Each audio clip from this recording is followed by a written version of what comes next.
Welcome to MarineMax Clearwater. This is Brian Bachman. Today I'll be walking you through the newly redesigned 2019 Boston Whaler 130 Super Sport.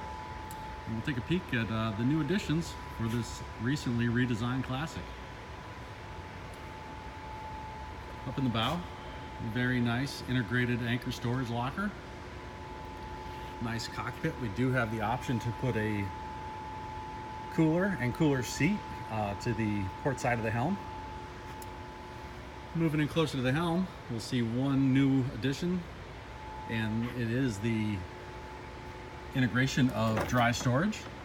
So in front of the helm in the console, we do have gasketed dry storage. Great place for your wallets, cell phones, anything you want quick access to but want to keep dry.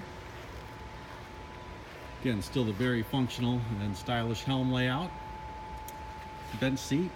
Often we add flip-up clamshell seats or two fixed bucket seats. Very nice wide open cockpit in the back. Great boat to use as a tender. Short day trips are a great boat for the kids to run around in. The next feature we'll look that is new for 2019 is the integrated swim steps that make boarding the vessel just a little bit easier. And it is powered by a 40 horse Mercury 4-stroke outboard motor. If you'd like more information on this boat or any others, please feel free to give me a call. Again, this is Brian Bachman from MarineMax Clearwater. I can be reached at 813-503-2649, so give us a call. Come on down to the air-conditioned showroom, see what we have in stock, or give us a call to set up a demo today. Thanks. Hope to see you on the water soon.